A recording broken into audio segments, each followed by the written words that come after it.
Hello, I'm Kendra Von Esch, and you are listening to my 10-minute daily podcast, Reality Reflections. I bought into what this world said would make me happy. Money, prestige, power. And hey, if it feels good, do it, because life is stressful, so party hard.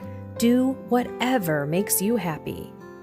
But that didn't quite work out, because I felt even more insecure, full of fear, shame, and anxiety, and never, ever good enough. Then God found me and flipped my reality upside down and transformed my life. And I want this for everyone. So I left my executive career to help others find true acceptance, supernatural peace, joy, and love that only comes from a relationship with God. Here is my reality reflection for today. Oops, I didn't publish my podcast from yesterday until I went into the app this morning and I realized, oh my gosh, there it is in a draft form, not published. So today you get a double whammy. You get yesterday's and today's. Yay! Kicking it 2 times with Kendra. Okay. And we're going to persevere. Persevere. Never used that word in my life. Really.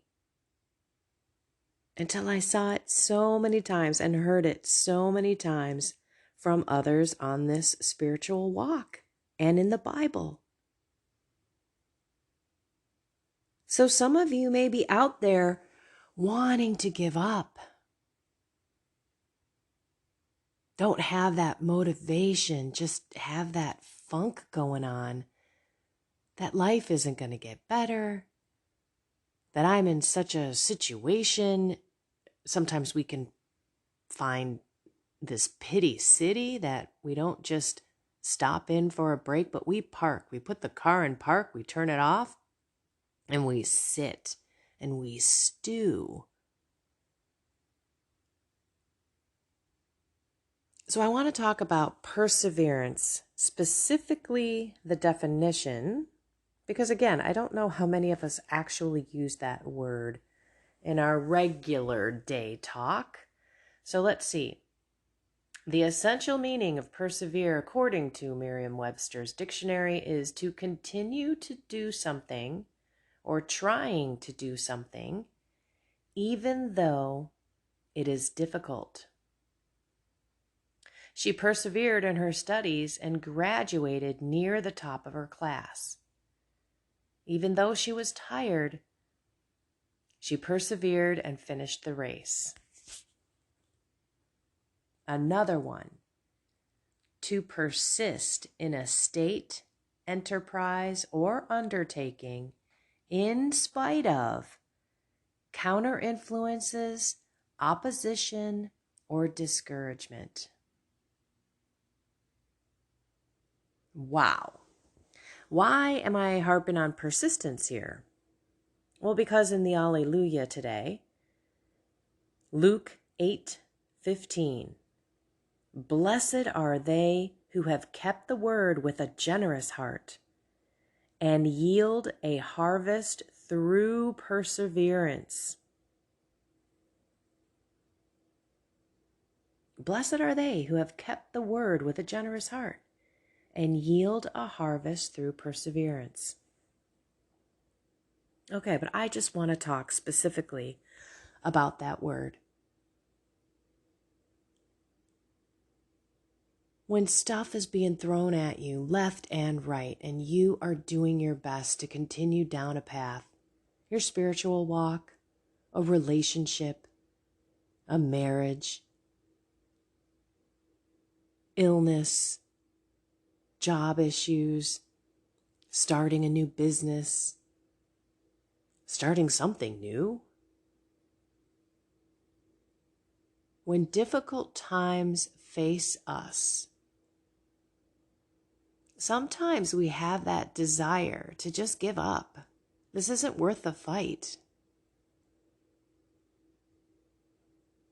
I actually did that with prayer, with my family, because I honestly just thought, well, God knows what I want. Why do I have to pray for it over and over and over again?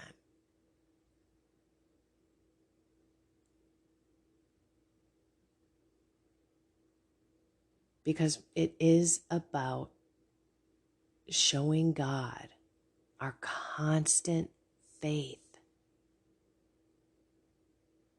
Faith is not something that we just get and we don't work on it. We don't try to build it. We don't try to make it stronger. And faith is really trust in God and His plan and His ways. He's far, far above what we can understand. And many of the things that happen in our lives are to help us grow. And they may be horrible when we're in the midst of it. But if we've ever done the reflection, looking back, we can say, wow, that really was bad in my life. But look at all those blessings that happened because of that bad thing that happened in my life. You know, that's where God uses every bad for some good. The problem is, we just don't see it, especially in the moment. So if you are feeling just defeated, maybe depressed, just like the world's against you, or God may be even against you, which that's not the case, by the way. Some of us do think that God takes His wrath out on us, and He's a loving God, He's a fair God, He's a just judge, but in the end, it's all for our better and or for those around us. What the heck do I mean by that?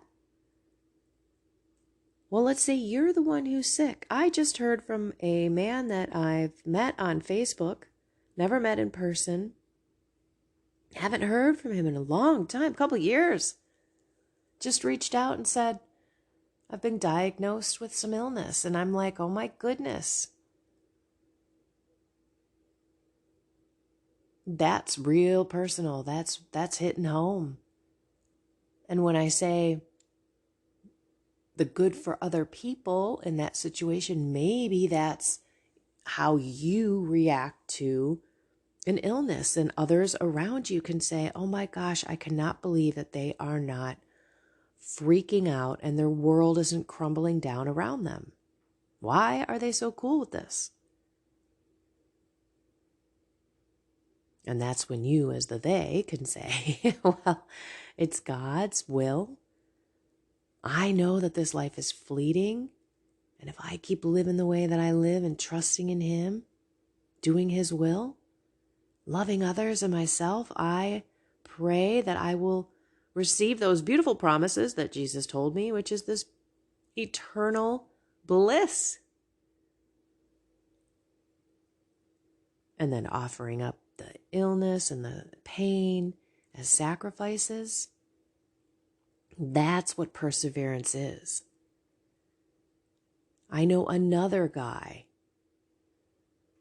who, man, I think he's had the whole world thrown at him. He's lost children, and now he has this horrible cancer in his bones, in his bone marrow.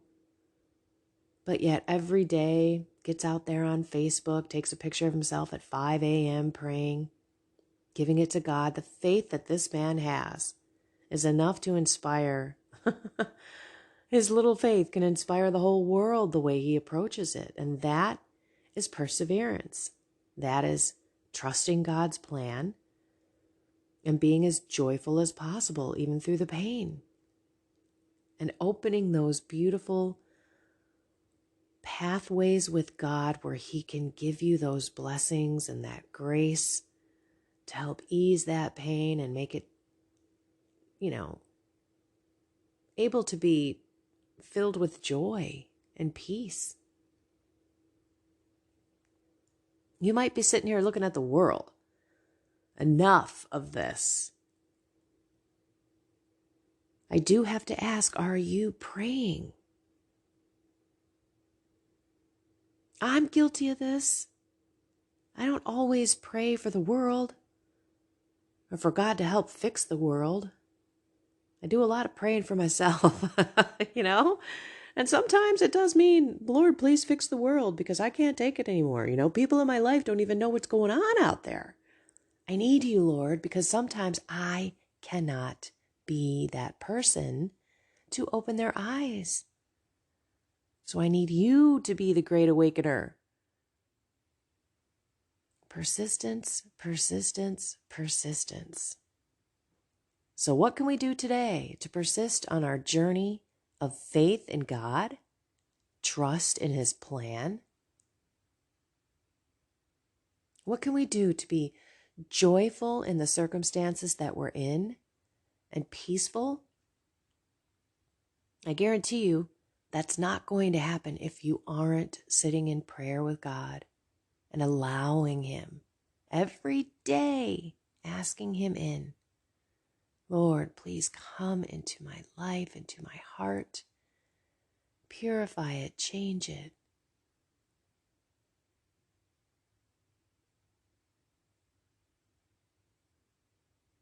Let's focus on being even more persistent to the point of nagging. You see it all the time in the Bible.